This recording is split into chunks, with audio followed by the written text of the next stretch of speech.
Mas Burhan, tidak biasanya pidato Anies itu diisi dengan separuhnya itu adalah doa ya. Dalam teori komunikasi politik, apakah ini adalah cara yang efektif untuk menyuarakan apa yang mungkin sulit untuk tersurat tapi lebih baik tersirat saja? Bagaimana analisa Anda, Mas Burhan? Iya, betul. Memang relatif sangat jarang para pemimpin politik menggunakan pidato sebagai satu cara melalui doa ya. Jadi umumnya pidato bersifat demagog ya, membakar semangat. Tapi Mas Anies dalam acara apel siaga perubahan tadi sore itu separuhnya memakai medium pidatonya dengan memakai doa. Bahkan doa-doanya pun itu sangat membumi ya. Misalnya dengan meminta kepada Allah Subhanahu wa taala agar rakyat yang terperangkap dalam utang pinjol bisa dibebaskan ya, termasuk mendoakan para jomblo supaya segera mendapatkan jodohnya. Jadi ada doa-doa yang relatif bisa dipahami oleh masyarakat luas. Nah, kalau ditanya efeknya, mungkin bagi masyarakat yang rasional, kelas menengah atas, mungkin mereka meminta lebih ya, misalnya menanyakan bagaimana cara Mas Anies untuk membebaskan masyarakat menengah ke bawah dari ketidakadilan dan seterusnya. Tapi bagi masyarakat secara umum, buat mereka yang religius, mungkin cara-cara semacam ini justru bisa kena ya. Jadi lagi-lagi efeknya tidak tunggal, tergantung bagaimana persepsi publik dalam melihat sejauh mana mekanisme doa yang dipakai dalam pidato Mas Anies itu bisa diterima oleh mereka atau tidak. Jadi sangat tergantung, termasuk juga efek partisan ya. Jadi efek partisan juga membuat pidato Mas Anies yang dibumbui dengan doa itu bisa diterima bagi mereka yang sudah ngefans sama Mas Anies, tapi Oke, bagi masyarakat yang anti Anies mungkin mereka sulit untuk menerima. Jadi sangat tergantung oleh berbagai macam efek baik. sehingga pidato Mas Anies mungkin tidak seluruhnya bisa diterima bagi sebagian yang sudah punya sikap partisan yang anti, atau Mhm. mungkin buat mereka yang tidak terlalu itu ya, tidak terlalu tidak terlalu religius gitu ya dalam Oke, pendekatan baik. terutama berkaitan dengan kehidupan sosial ekonomi mereka. Baik, oke. Sekarang saya ingin bertanya soal pidato Pak Surya ini. Kang Saan, kalau pidato Pak Surya kita lihat kembali lagi mengulang bagaimana keluar lagi kata kemunafikan, kepura-puraan. Apa yang berusaha ditegaskan oleh Pak Surya dengan mengambil dua kata ini? Siapa sebetulnya yang dimaksud? Apakah ini juga adalah imbauan, peringatan untuk kita semua? Ya, pertama tentu Pak Surya ingin menyampaikan ini ada sebagai himbauan atau peringatan kepada kita semua bahwa berpolitik itu juga perlu yang namanya otentisitas, yang namanya hal-hal yang sangat otentik, tidak dengan penuh kepura-puraan, kemunafikan, penuh dengan kemasan.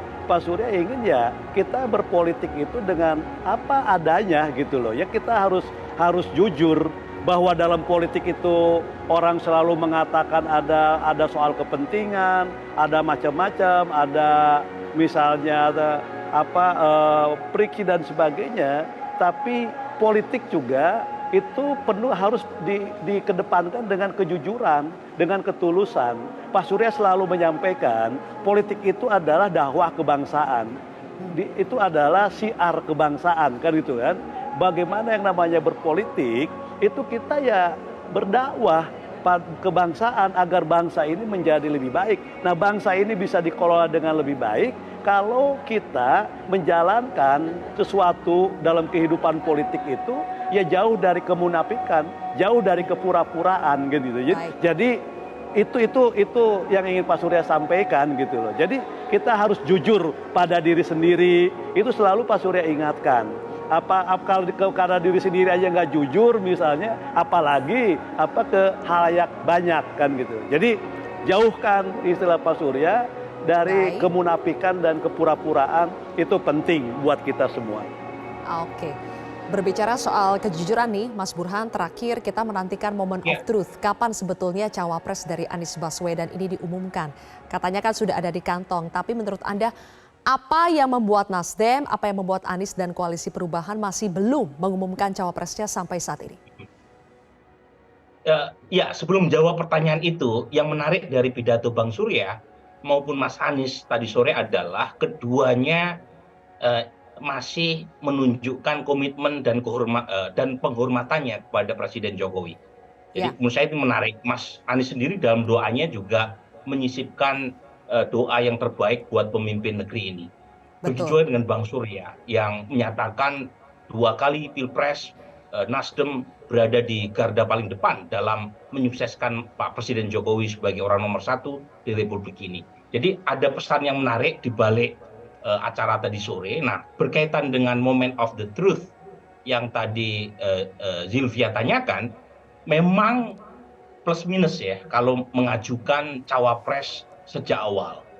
Nah, kalau misalnya diajukan sejak awal nama cawapres Mas Anies, ada trade off yang harus dibayar oleh Mas Anies maupun Nasdem. Pertama, cawapres tadi itu langsung ibarat ikan dalam akuarium, itu langsung dikuliti, ditelanjangi, dicari kelemahannya, dan saat yang sama akan membuat mereka yang awalnya punya ekspektasi dipilih oleh Mas Anies sebagai cawapres, kalau Mas Anies menentukan dari awal, mereka-mereka yang tidak terpilih akan sakit hati dan Hmm, pindah ke lain koalisi.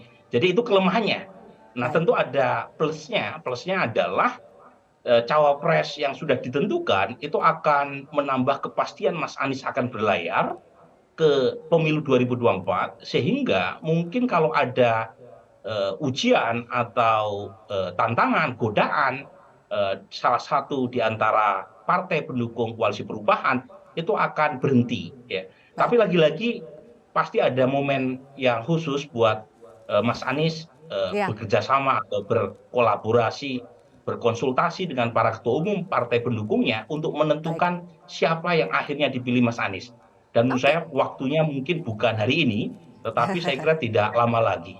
Ya, baik kita nantikan bersama ya. Terima kasih Mas Burhan, Kang Saan, terima kasih atas waktunya di Prime Time News hari ini.